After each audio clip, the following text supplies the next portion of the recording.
Iya, dasar para nyata sapa iki? Lha mripanmu gandha gopo menapa Mandura Prabu Baladewa. Wani pintu wasi Jayatara nampa krasana. Iki nata Mandura Prabu Baladewa. Sapa-sapa tak cokoti iya. Sapa-sapa tak cokoti. Iblis lan kowe nyokat-nyokot ora bayar kowe. Iki ngopo? Iki ngopo piye? Ayo, aja bocah wingi sore entuk kalahke. Baladewa, iki wong tuane anak-anak Pandhawa. Iki wong tuane anak-anak Pandhawa.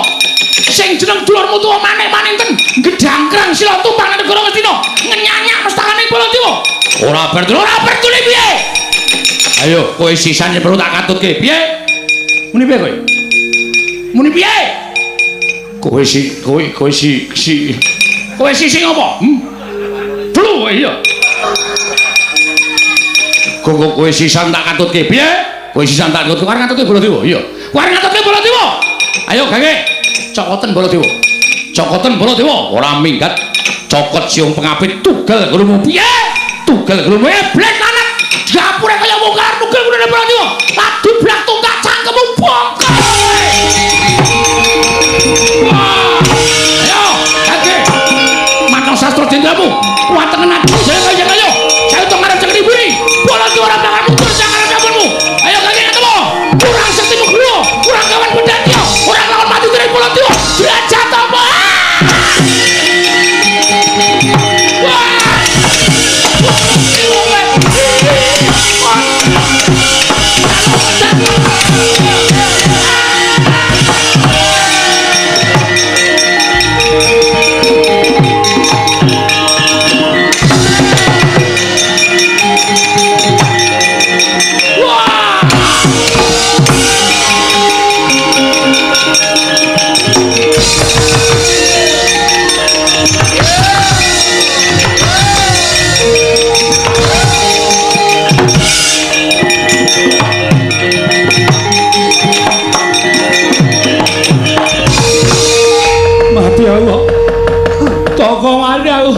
Aku mati kok. Aku mati. Sabar. Al-Fatihah kunjuk Kiseno Nugroho. Bismillahirrahmanirrahim. Anak Prabu Manik-maninten. Sampeyan metu saka negara Ngastina, lah kok katon kodeng penggalihe. Katon renguh pasuryan munggir, bapa Penemban. Ana dawuh apa? Dinten samangke rumaos nampi kewajiban ingkang boten enteng saking kadang kula Yayi Prabu Duryudana. Bombonge manah tanpa pepindhan dene kula sampun tinampi menapa dados kadang werdanipun Nalindra Ngastina. Tegesipun pangajaping manah kula nggih kepengin caket kalian Nalindra Ngastina sampun kelampahan. Iya. Lah sababe apa lah kok dadi katon suntrut guayamu? Inggih dipun sababaken nalika semanten Prabu Duryudana ngawontenaken pasewaken. Wonten ingkang dipun rembak mboten sanes kejawi namung mboten sanes nawala ingkang sampun dipun tampi dening Prabu Duryudana saking putra Pandhawa ingkang namipun Wisanggeni. Anggenipun badhe anjabel negari Ngastina. Sajaipun Wisanggeni menika santri ingkang edapi sabab sakatahing priyagung negari Ngastina sedaya sami lirip menawi nyumurupi dhateng pun Wisanggeni. Mboten gentos tapak tumunten Wisanggeni sowan. Nalika semanten jumbuh kaliyan nawala ingkang sampun tinampi dening Yayi Prabu Duryudana Wisanggeni badhe anjabel negari Ngastina. Tumunten sedaya mboten wonten ingkang wonten wangsulan kaliyan Wisanggeni namung ingkang putra pun manik-maninten. Ingkang nalika semanten wonten ngawontenaken sayembara. Wisanggeni saged mboyong negari Ngastina waton saged tugel janganipun manik-maninten. Ngastina dados kukupanipun Wisanggeni sakadang kadoyan bapa Penemban. Pandhita kang kinarya wangsit pindha kumbang ngajaping tawang.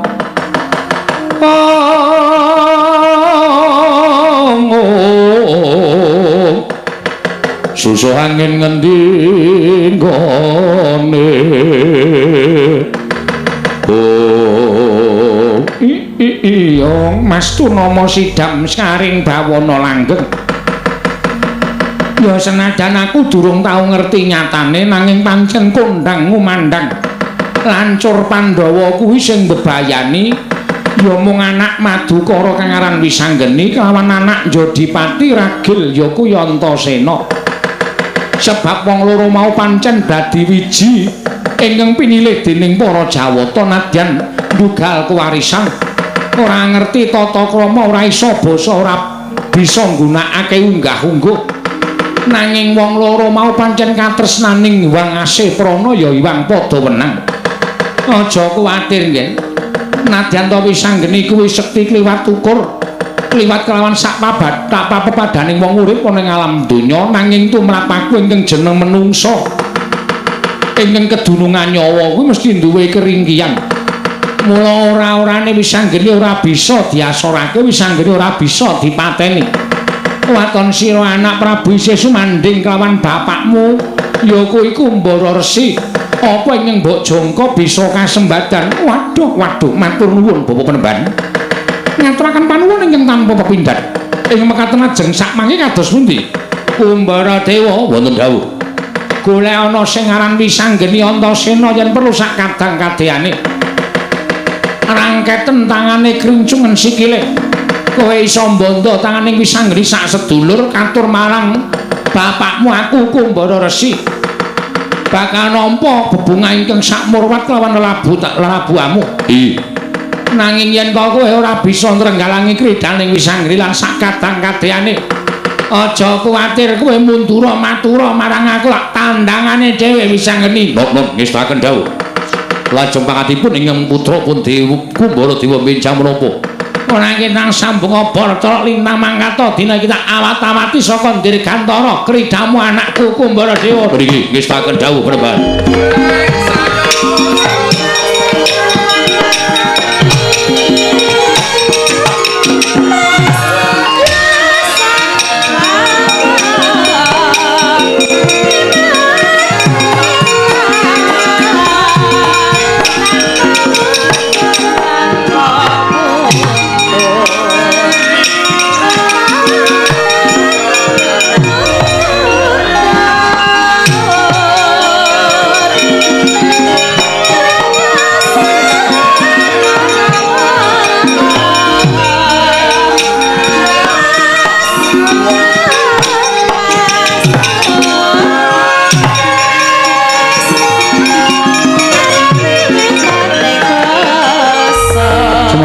Anggro sesumbar lindhu bumi.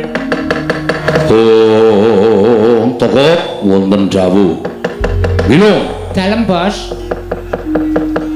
Kaget kowe tak timbali.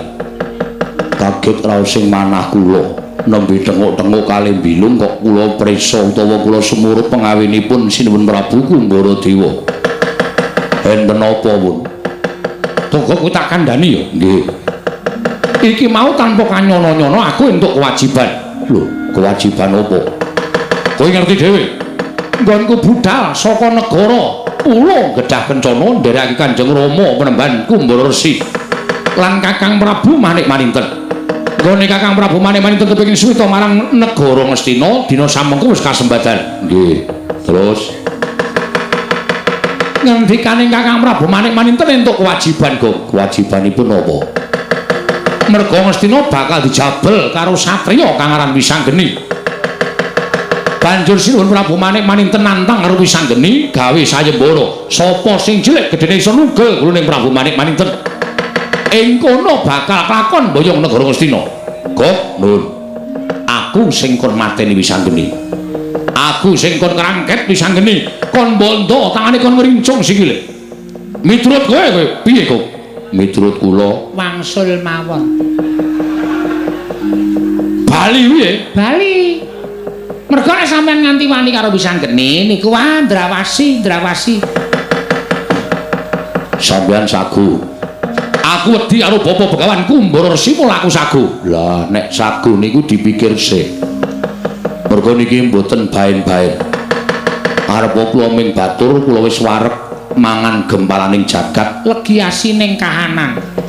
tegese wis kebak Pengalaman menungso lumrah nika lemul menungso daden saka kayangan. selagine laire mawon Ngosak asik kayangan.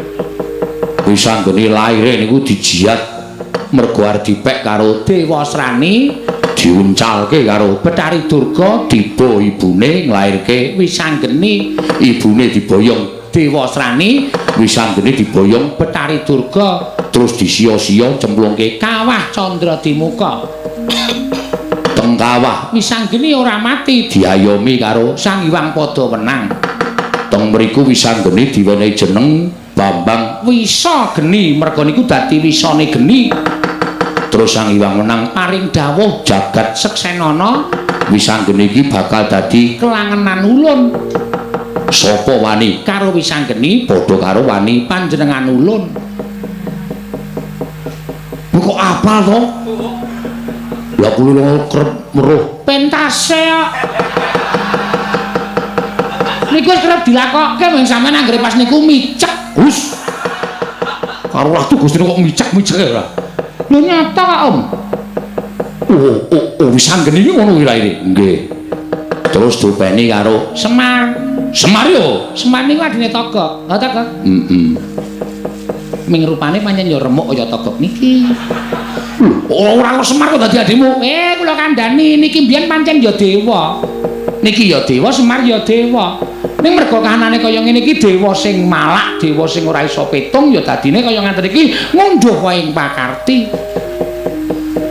ceritane piye pun mboten usah diceritake Critake kok rasa sithik rasa men do preso. rasa Pak Dugang raimu rasa ceritake Ya wis, ya wis. niku ngonten niku jarene bapa penembanku Boresi Wisanggeni nggawa kanca Nah, niku saya nyemelangi melih. mula apike Wangsul mawon. mbangane kula kalih mbilung mengke rekoso goleke Silian Bandosa. nggo ngopo Nggo gotong sampeyan niku. sebabe Sebabe si Begawanku Boresi paring dawuh nek Wisanggeni sak kancane anak Pandhawa ngaten. yo Nah, niku saya nyemelangi ya, Gek. sampeyan rasa ketemu karo Wisanggeni ketemu anak Pandhawa liyane niku Sampeyan wis mbok menawa nuwun sewu lho. Almarhum oh iso ampuh kabeh digdaya kabeh. anak Pandhawa ki ning pira sing ketok Sing ketok mawon, sing sering ngerol. Sing sering dadi lakon. Gatotkaca Antasena, Antarja Abimanyu, Wisanggeni nek liyane niku ora patek terkenal. Pun kula monggo sing terkenal mawon nggih. Irawan, ha ta, Gek? niku sing ketok mawon niku mawon digdaya kliwat ukur lha kok sampeyan ajeng wani karo Wisanggeni nek nganti Wisanggeni mengke diwangi sing jeneng Gatotkaca wah nyemelangi, Bos. Tenan iki. soy anake Werkudara nomor 2 patutan karo Dewi Arimbi lu Gatotkaca babaran Kayangan. ora anak Pandhawa kok ngendi-endi sing lair ning Kayangan cah ampuh Campo, Bos. Ora kaya sampeyan lair ning kandang wedhus. mane ora Bejo sampeyan dadi ratu niku bejo. lho ngoten niku anak Werkudara Nomor 2 lairan Kayangan. awake Diganti wesi kabeh. mula nek Gatotkaca nesu Awake kaya tembaga abang nirmamang. mergo awake Ganti wesi kabeh. lho tenan sirahe Glondongan wesi, untune gotri, telapakan seng, lengen linggis, delamaan pacul, weteng ceret. Tenan. ususe Obat nyamuk. Niku Gatotkaca. mripate Surya Kandra. apa Surya Kandra. ora ditambahi Tambahi sak hurufe ora entuk ya. Rumangsane ra. Niku Gatotkaca. niku anake Werkudara. Antasena iki anake Werkudara Ragil. mbokne Mboten kok takon mbokne barang ajeng napa? aku iki takon Dewi Urangayu. Mboten? Dewi Urangayu. lah sing barep sapa Antarja Niku mbokne jenenge Nagagini. Nagagini. Niku mbokne Antarja. wah edan-edan. Ambu-ambu kabeh, ambu kabeh. Antarja niku nguwasani ula Sak donya. mergo mbahne Dewaning ula. sampean lagi denguk-denguk, Temula. sampean lenggan Ketemu ula. mlaku Ketemu ula. Monggo werna-werna wisane mbebayani. Sing medeni niku nek ketemu ula sendok. Wah niku medeni. lho apa iso? Nggih, ula sendok niku jan nyemelangi. Kok goreng ya gelem.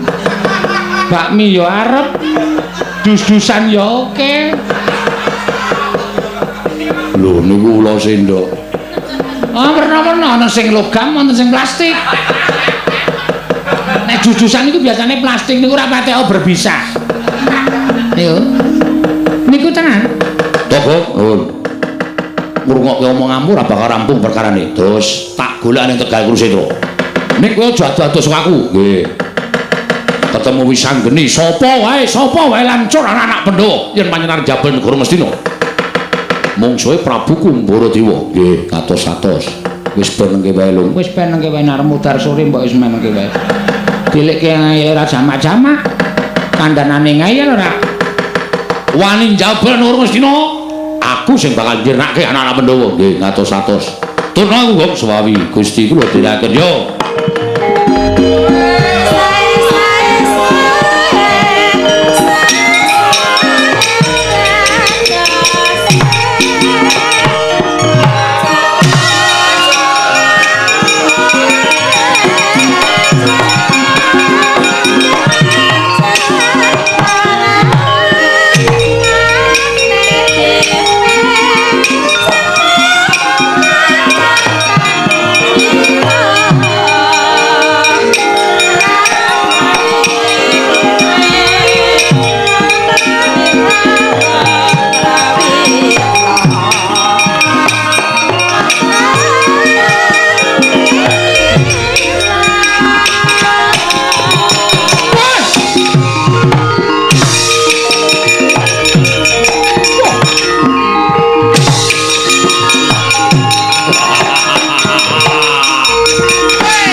lamun katututan lamun mangsa prawira digdaya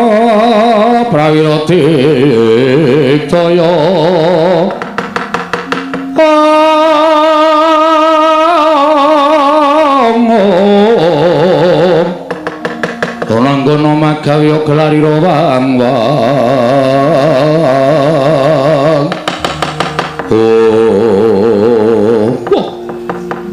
durung senggonku mlaku ana satriya kandhet ngiyayat bringa sing uler geni tumpangke kuping kiwa tengen. Sapa? Takon harwaku lho dhisik genti takon sapa ana wujuding Nalindra tlatah sabrang. Tepungke dulure Anom Prabu Manik Maninten aku Prabu Kumbaradewa. Prabu Kumbaradewa. Ya. Ayo, endi Wisanggeni kowe sapa? Satria Garba Ruci Raden Setyaki. Sing mburi Antasena. Anu apa? Wah iki sing kandhake togok mau. Antasena wah edian lengene ditato jangkar. Jangkar cengelmu saiki wae. Wah. Atos suarane. Ngopo golek anggere Wisanggeni? Wani bakal jabal negara Astina. Dening Sinuhun Prabu Manik Maninten disumbari.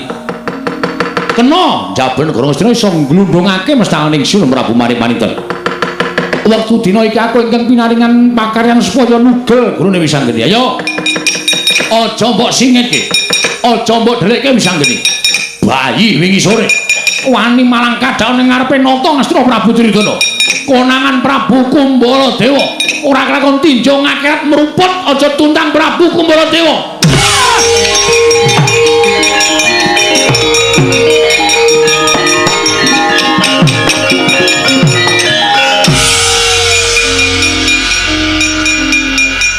Ratu kaya manuk guwek ngono kok. Sumbare kaya petak aji-aji. Tiban tungkakku ora gledak aja tuntang Antasena. Sepelekke. Iki ya ngono. Jare muni Senopati ning ngarep kok ngomong wae. Ora rampung-rampung. Jam 1 kurang 10 kok ora perang-perang. Yo tangi legane atiku. Ibu kandhep bayuat mojo ngelingono risang. Ngelingono risang satriya Wiratamtama. Hehe. Kancane wis nyekel tabu. Arep ngiringi kowe le kaget. Kaget ki ya dhewe-dhewe kok. Kaget kok dipeksa ora. Piye, Lung? Wis tak bedhek. Wisanggeni iki ora mung ijen. Ning mesti nggawa kanca. Kowe weruh sapa? Wah, brengose tumpangke kuping kiwa tengen. Mripate abang. Sapa? Satriya Garba Ruci Raden Setyaki. Setyaki barang ana. Ana. Waduh. Ratu Gustimu jak bali. Jak bali piye wis mudar ngene kok jak bali. Sumbar. Ayo, Wisanggeni ora tekan kene. Lakon aku sing bakal nugel jangkane Wisanggeni. Antasena iki mergane patimu bres. Klekar. Oh. Kowe kok weruh? Aku menek uwet e. Saka golek muduar kowe aku kandharane ya. Diliki. Mati apa urip? Mudar. Antasena ki sekali pukul mesti KO. Kaya ngono kok padake urip. Mati. Napase Ra ono. awake nek anyep genah mati. Anyep. Golek bandosa kok. Arep kubur kene apa go mulih? Mana nek go mulih ngrekoso. Nek kubur kene ya wis langsung wae dilebokke nang lumengan terus guru ki terus nek takoni masyarakat pokoke sak dhewe ra ngerti ngono wae. Lah iya apike ya ngono. Ning ya dilingke sih kok menawa isih urip. Monggo Gusti kula aturi enget. Mangga Gusti mumpung anget. Kula aturi emut Gusti. Monggo kula aturi ngemut Gusti. Emut. Hah? Emut Gusti. Boy ngaren. Kulang kaling kula aturi eling Gusti. Monggo Gusti kula aturi eling wae ngaren kulang kaling. Monggo Gusti kula aturi eling pecahan kaca. Apa? Beling kula aturi eling. Monggo Gusti njupuk ra omong. Apa? Maling kula aturi eling. Monggo Gusti turu mengkurep. Apa? Jengking kula aturi eling Gusti. Monggo Gusti bantal dawa. Apa kuwi? Guling kula aturi eling. Monggo Gusti trompet kayu. Apa? Suling kula aturi eling. Monggo Gusti yuyu laut. Apa kuwi? Kepiting kula aturi eling. Mangga Gusti ndodok rudut. Apa? Kepiting. Duh ngawur. Gusti. Barang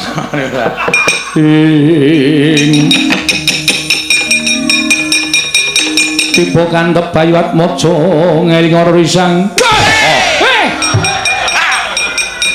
Ngelingara risang Wiratamtama. Gok Nur, aku ketemu Senjaki. Kula weruh kok, Bos. Lho, kowe weruh? Weruh sampean nantang. Ayo. Wisanggeni tugel gulune nantang Senjaki to. Yo. Ning Senjakine ora obah. Sing obah mburine. Antasena iki merkane patimu bres. Sampeyan nglekar ora eling. Lho, Aku ora eling. Ora, mang menit e, Bos. Suwe lumayan. Ora jengklok kubur e. dungkulmu atos. Ratu kok dikubur. Sopo Senjaki kok? Lah kula wis omong to. Wisanggeni niku kancane Pirang-pirang. Lah kula caosi prisa Sencaki niku Senopati Dwarawati satriya Garbaruci jenenge Raden Setyaki. wonge cilik ning mandeng aku tanpa kedhe brengose kok wah ngurageni tumpange kuping kiwa tengen. Niku nek mandeng Ora ming mandeng tok, ning dasare satriya pengpengan ton dedaya. Sencaki Niku sampeyan iso ngalahke Sencaki dheweke ora trima njupuk gada wesi kuning.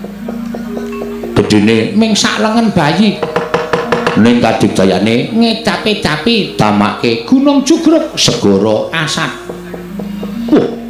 gada wesi kuning Gada wesi kuning. Niku ming sak lengen bayi. Sencaki cilik gadane ya cilik. Ora kaya sampeyan. Sampeyan semono kok gadane ndlunting gedhe banget. Lek gawa rekoso. Ada? ora wae Ora tau weruh kok. Iki slonjor kok telu aku ya. lung Abang. sadar ora sak karepe dhewe Aku ngomongke kok. Tur nggone Sencaki niku jenenge gada wesi kuning. lho Tamake Gunung Jugruk segara Asat. gadane Sencaki Gadan Sencaki. Gada kula ya ora tek ampuh. Ning tamake gunung ya jugruk tenan. apa iya Tamake ing tengah-tengah juk ngono. Jugruk ngiwa jugruk nengen gunung. oh iya Kanjani kok kowe iki. Mbok iso dipraktekke to, Kak? Ora tokan takon bae gah ku.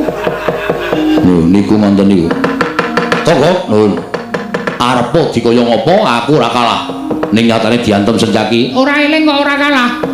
aku urung tata-tata Lho, tata-tata kaya arep mangkat kerja wae.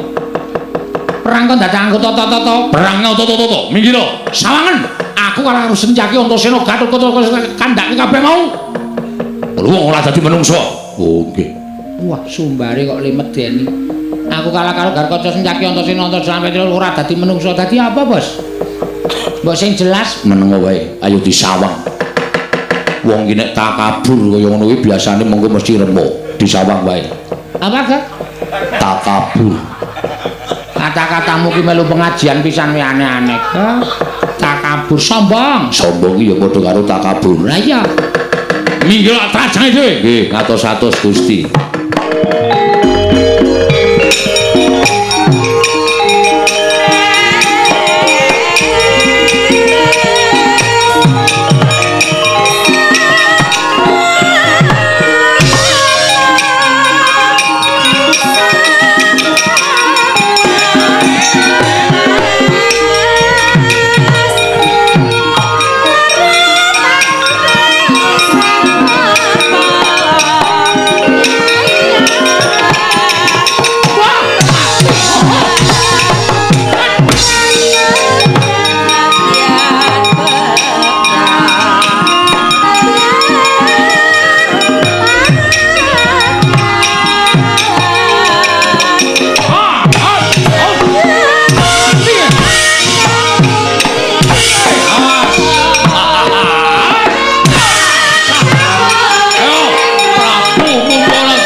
Wah.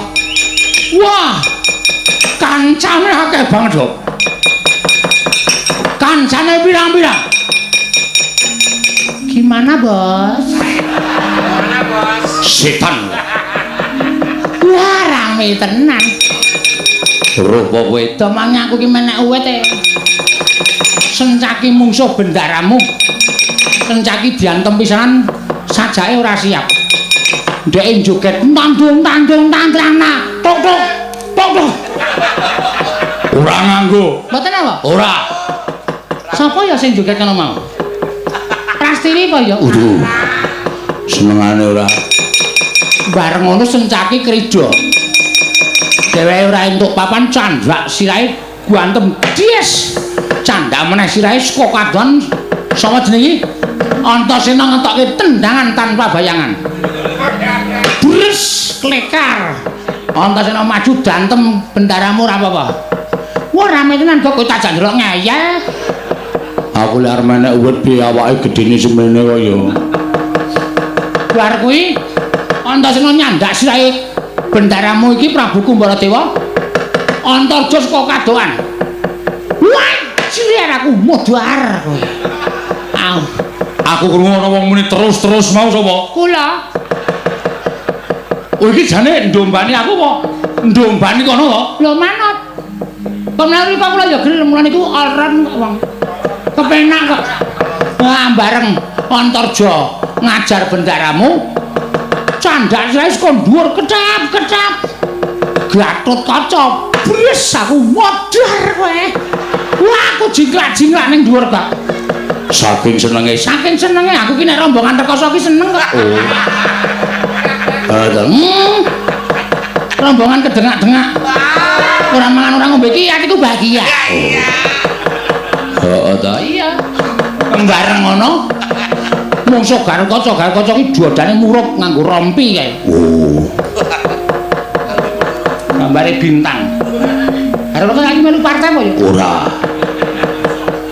Duantem dis ora apa-apa. Karo Garut Kaca candak sirahe set. Wah, terakhir. Sopo? Bakul kapuk. Bakul kapuk sapa? Putih-putih ki. Anoman. Ciet bres. Jambak jebloske. Duas. Aku saka dhuwur terus. Wah, bareng ngono terus klekar seneng aku. Ndek naunika pisang gede sak kancane remuk kabeh kok. Di mana kata-katamu? Edan. Aku ijen kok ya kalah no. Ora niku mboten perkara ijen karo mboten sing dadi niku nyatane. Pripun teruske mboten? Gamangi kok. Kancane pirang-pirangku. Ana munyuke bareng. Niku jenenge Anoman. Pendeta Kendali Sada. Nek sampeyan tau maca buku sing jeneng Gembong Mangleawan iku nggih niku. Niku tau bedah negara mateni buta pirang-pirang. Ijen. Sampeyan tau lho. Sampeyan bedah kadang pitike njaluk iwang kula kok. Bedah negara. Niku jenenge Anoman. Wedan. Wong kono do kompak-kompak kabeh. Ayo. Tutuke piye? Arep tutuke nggon warmateni Wisanggeni. Wisanggeni adikku. Karmateni Wisanggeni mungsuhe Antasena. Munio. Ayo muni Om. Ndara Antasena diwaneni. Satriya peng-pengane padake. Nggih, Den. Heeh. Sampluk mawon. Modar.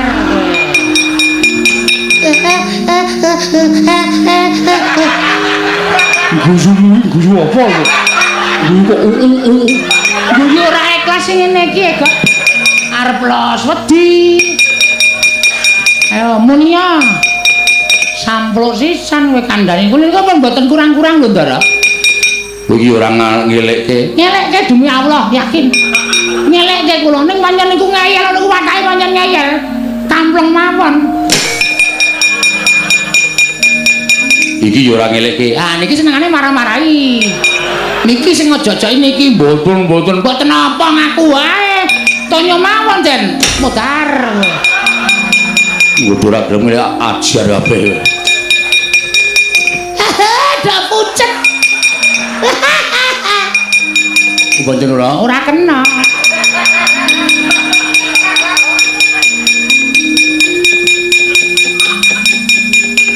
mudhar Ndara Sencaki Ndara Sencaki ora tau ngomong ora tau ngendikan ning terus nonyo lah ra kena aku kok tepat ya apa-apa ki Selamat.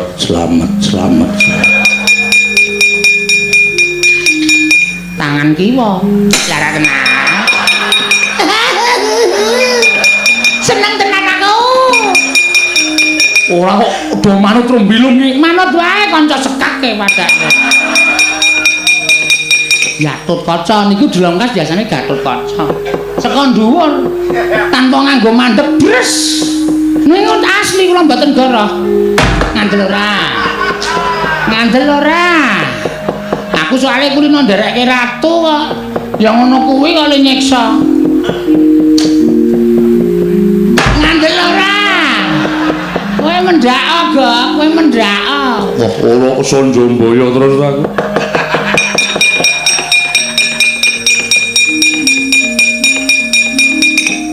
ayo wani kuwi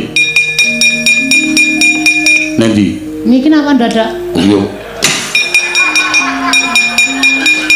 foto wandane kok asu kok kowe kira. Ora elek to. Ya nggo hiburan nganti lara kono kok kowe. Siraku kuwi lara tenan. Sirah loro kok nggo hiburan. Ya ora nesu apa. Arang yo nggo gayeng-gayeng kok ya. Darantashena meneh. Piyai kok ora jeleh-jeleh ya. Aran jeneng nonyo wong iki ya penak e. So sing diantem ing meneng wae. Wah, dimatke dinceng sik. Lus. Ya. Aku rasa. Wis kebacut tercatet tega. Tercatet rasa. Ya sithik wae mek ngetak. Mudhar. Setyaki mlayu-mlayu. Oh Prabu. Tadah wadana ingkang sakalangkung kathah. Kula pinten menawi panjenengan rawuh mriki badhe ndukani angger wisanggeni Setyaki wonten dawuh. Aku ki wong tuwa. Ing atase Baladewa Prapta negara Ngastina dikembari marang panguwasaning Prabu Manik Maninten wong bengkanane dianggep dulure tuwa dening Kyai Prabu Duryudana. Atiku ora trima. Bareng Paduka, mula aku banjur mlayu saka negara ing Ngastina. Metu saka Inggatuloyo. Kuwi gatine aku ngewangi karo wisanggeni. Lah kok dadi anak-anak Pandhawa bubar iki sebab apa? Ih. Prabu Manik Maninten utusan dhateng kadangipun Mundha. Lho. Dulure enom Manik Maninten. Nggih, jenenge Kumbaradewa. Sekawit saged ditunduraken dening para putra. Nanging sareng piyambakipun ngedalaken pengabaran. Wujudipun siyong kencana. Kula dipun cokot panas badan kula. Angger garwaja dipun cokot. Angger Antarja dipun cokot. Sedaya dipun unduraken dening Prabu Kumaradewa. Iblis anak menawi jajalan surtaning Bawana. Ngalahke anak-anak Pandhawa. Nata Mandura Prabu Baladewa tandang ana legane kanthi keparang.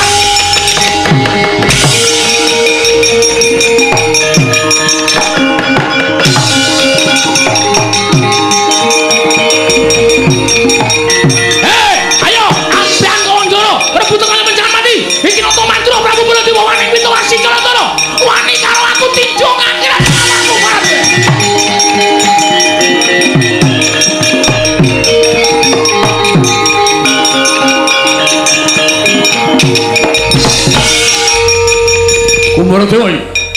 Kumbaradewa iki. Ya, dasar para nyata sapa iki? Lan mripanmu gani naga bangun Nata Mandura Prabu Baladewa. Wani pintu wasi Jayadra nampa krasana. Iki Nata Mandura Prabu Baladewa. Sapa-sapa tak cokoti ya. Sapa-sapa tak cokoti. Iblis aran kowe nyokat-nyokot ora bayar kowe. Iki ngopo? Iki ngopo piye? Ayo, aja bocah wingi sore entuk kalahke. Baladewa, iki wong tuane anak-anak Pandhawa.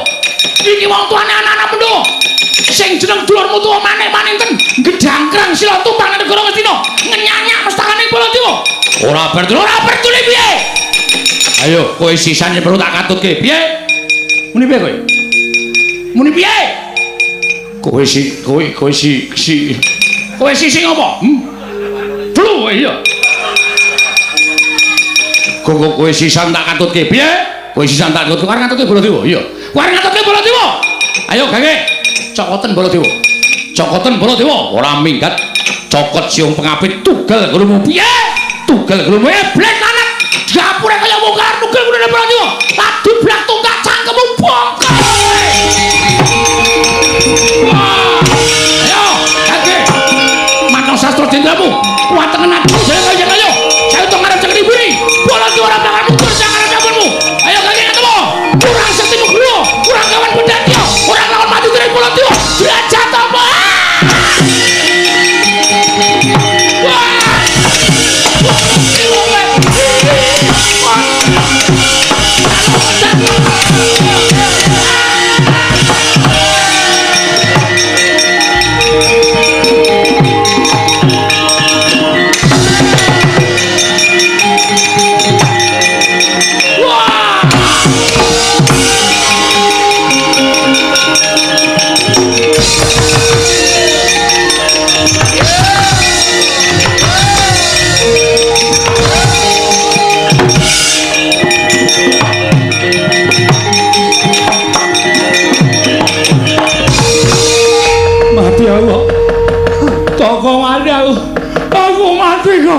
Aku mati. Sabar. Sampeyan ora tak slametke remuk awak sampeyan. Edan. Ora ledo galake ora jama-jama. Lagi arep tak cokot dhewe wis ndupak. Lah sampeyan mboten bayar. Nyokot. Sing wis dicokot niku diitung. Regane pira dibayar aja tuna bakule. Dapurmu sabar mati aku kok ini nanti kok teng Jugangan neng Jugangan nggih wis ndelik slamet sampeyan diburu wong pirang-pirang aduh mati aku kok aku tolong ngono anteng mungkin nganti do liwat mriki sampeyan ngerti teng Jugangan niki sampeyan cilaka pokoke meneng yo aku manut kowe kok lha nggih bilung nanti mudar kene ngopo sampar Baladewa cah cilik klitah-klitih bilung niku lho ndelok sampeyan praniku menek wit munggah meja sampar Baladewa mudar asemi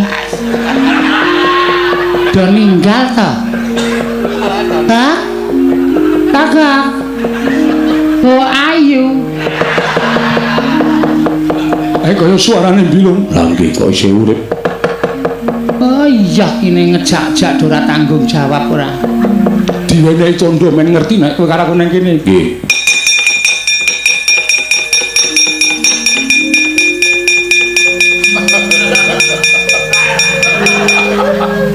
pada di sini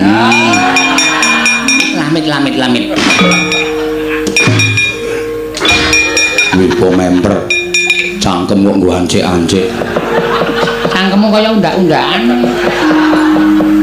wah gayeng tenan Ratu Gustimu menangan sapa-sapa dicokot sencaki lapor Prabu Baladewa kok ngewangi kono ngewangi ya mesti lara ati kaya manus maring jajaran iblis lan menungsa lan tatanan ndi sing nyokoti anak-anakku iki ya sumbar iki sapa bosmu iki bosmu barang iki kok kalahan kok emah aku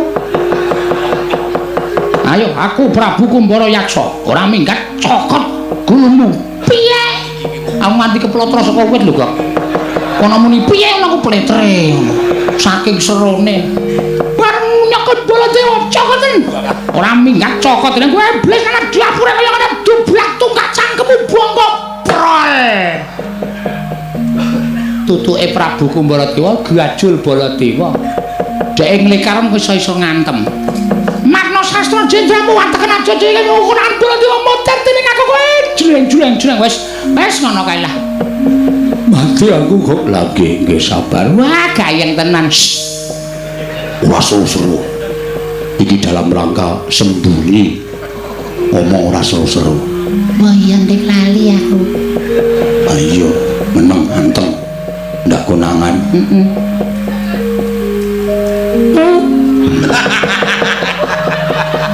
Tak tunyo lho. Aja waton ngarani. Kudu aku. Iki biasane suaramu kok ngono kuwi. Maktut ngono. Sumpah kudu. Ndelok ngapura kok aku kok ngene. Oh, antute juragane kaya. Mula ora bubar. Trimo nyerap mangane dinesoni.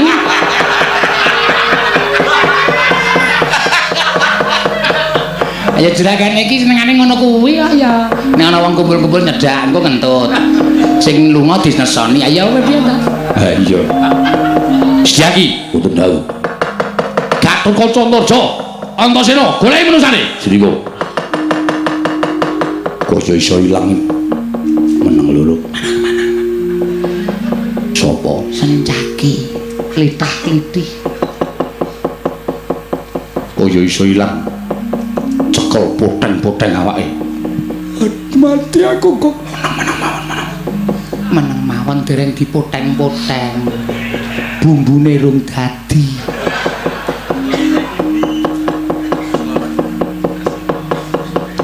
Gatotkaca. Anu semaning jajalan iblis banget. Apa kira-kira nggawa kanca? Nggawa kanca jor-jor ndase iki. Belum meneng tajar nganti konangan tajar. Jujur ndase. Aku ya mak tratape. Nesu tenan Baladewa. Ngendi ya kok ora ono. Dipun patosi dipun sebar nggih. Ayo. Ben ninggal ketemu. Dimas kuwi ngalur Dimas. Ya, Kang. Aku tak saka Dirgantara. Ya, Kang. Kok ora ono.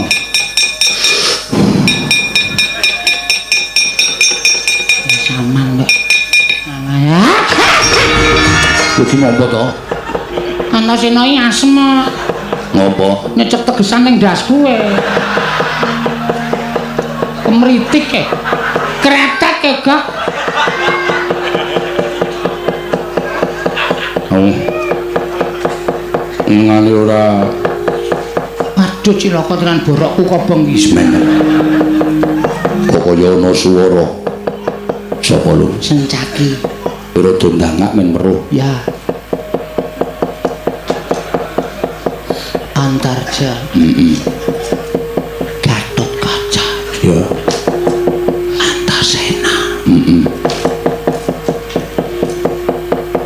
Sapa? Bakul kapuk.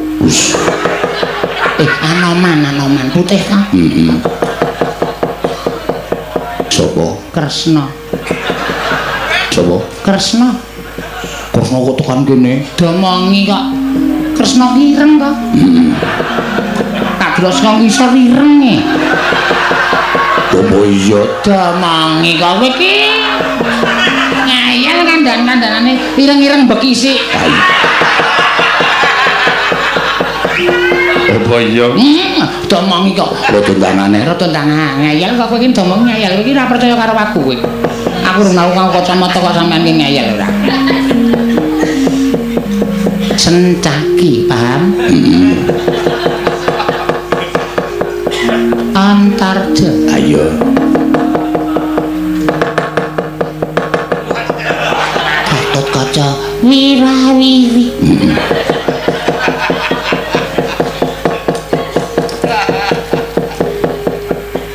Antasena mandeg.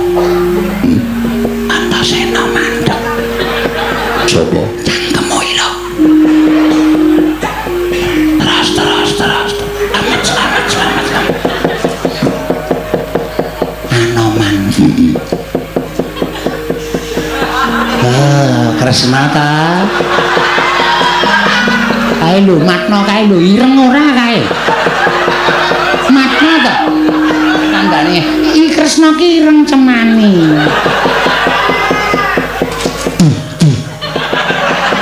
Napa? Kresna kok ngrantapi ya, Gak? Apa ya Damangi Kak. mbok ditiliki? Udu. Sapa? Prastiwa. Mula kok wis rontok. Diatur ora. Wong meneng bae kok iso tiba dhewe. Pir. Oh ya. Toko kuwi kok mati aku. Sampeyan lak dipun dawuhi supados lapor Begawan Kumbara Resi. Iya. Sampeyan matur mawon nek kalah karo anak-anak Pandhawa. Penembahan kula nyuwun senjata pitulung penembahan.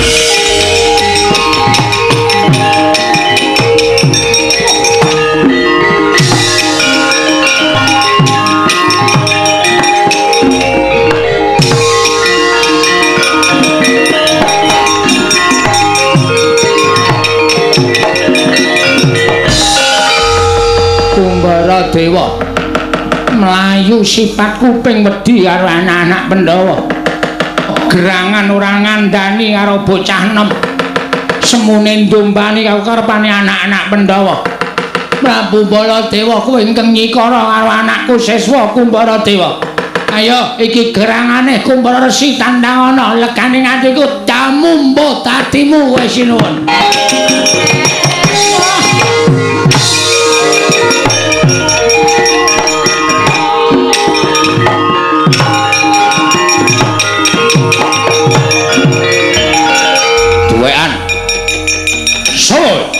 Takon karo aku Kumbara Resi. Aku wong tuane Manik Manten. Lah, ra apa? Mesti sak kulawarga mung kepengin ngiyup kamungten. Kepengin neteli marang Kalendra Nyai Prabu Duryudana. Kowe kepengin urip Dempel kaya kemladian parat. rasa kakehan gunem tanpa guna. Kowe ngalahke anakku murid Prabu Kumbara Dewa. Aku wong tuane ora trima. Dan trimamu karo ngopo? Damu dadi patung kowe. Waduh. Ayo, amuk lekane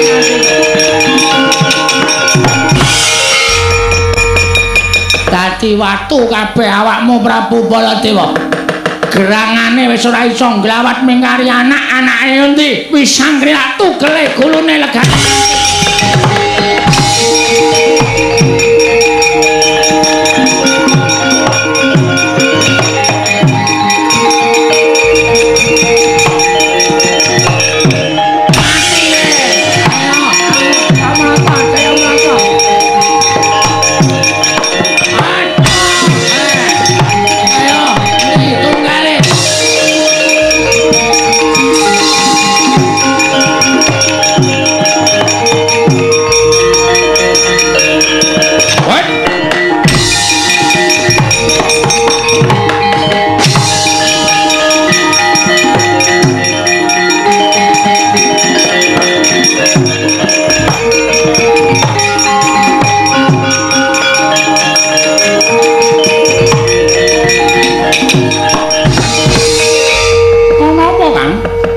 Geger nih.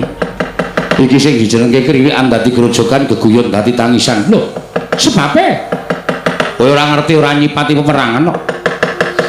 Kowe ming diwangi karo dulur-dulurmu, kowe dinuta marang negara Ngastina njaluk negara Ngastina. Iya. Iki mau dadi perang. Balane Prabu Manik Manten wong tuane sing jeneng Begawan Kumbara Resi nyata digdaya sekti kalintang jayaning perang. Kowe tak kandhani ya ni. Siwa Mandura sing labuh karo kowe, Siwa Anoman Mak Jrik Setyaki, Kakang Garwaca Kakang Antarja mungsuh Begawan Kumbara Resi padha ilang wujud kamanungsane do dadi recane. Lho.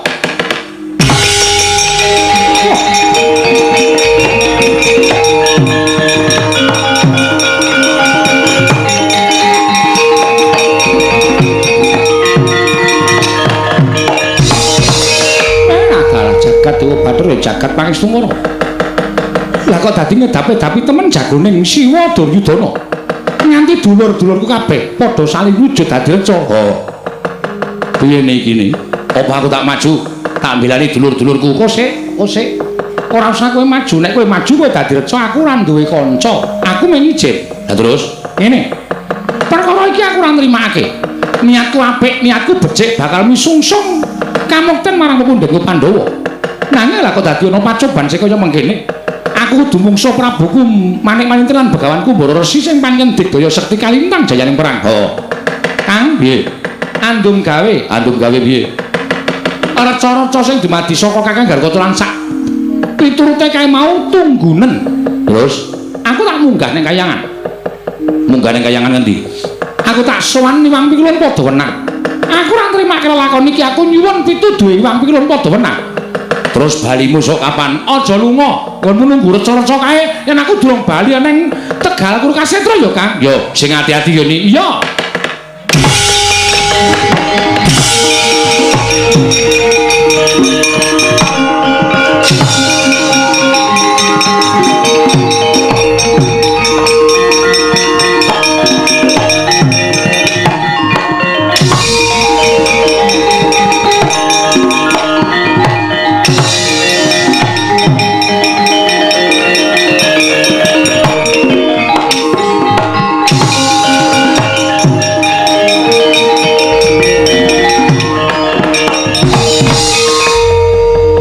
Jebul wong jirih getih wedi mati nggih. Titikanipun menapa Bapak Remban? Lah nyatane dulur-dulure tak damu do wujud dadi reca. Wis anggene ora mbilani karo dulur-dulure kabeh. Nanging tinggal gelanggang corong mlayu-mlayu saka ing Mahabharatan. Mbuh menyang endi papan dununge wis anggene. Wah, jagat Dewa Bathara. Remban. Menawi ngantos kula kecalan wisanggeni mangke kula dipun lokaken dening Kyai Prabu Duryudana. Lah banjur kedah pinanggih. Sranane piye dipun bujung. Embanipun ngantos dumugi laning naga. Sampun kendhatanipun bujung wisanggeni menawi dereng saged nyangkeng mestakanipun lare menika. Ya, ayo tak turuti penjalukmu.